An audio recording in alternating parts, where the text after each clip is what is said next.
C C, এই দেখে চলতে পারিস না? এটা কি করলি? জঙ্গলি কোথাকার। এদের মা বাবাও তেমন। বাবু ও বাচ্চা, বুঝতে পারিনি। চলেন বাবু।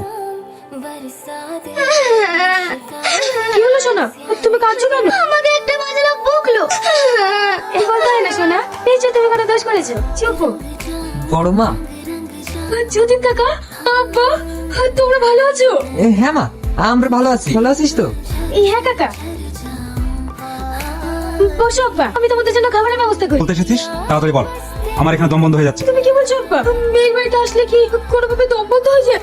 বড় মা, আগামী শুক্রবারে তো ছোট বোনের বিয়ে, নেমন্তন্ন করতে এসেছি। আমার ছোট বোনের বিয়ে? হ্যাঁ মা, তো আমার ছোট বোনের বিয়ে, আর আমি যাবো না? যেটা বলতে বলেছি সেটা বল। যেহেতু তোর নিমন্ত্রণ থাকলো, জামাই বাবাজিকে নিয়ে যাস না। এই বিয়েতে আমি যেতে পারবো না। যেখানে আমার স্বামী যাবে না সেখানে আমিও যাবো না। সালমা, আজকে আমরা আরো 20 টাকার মালের অর্ডার পেয়েছি। আব্বা এসেছে।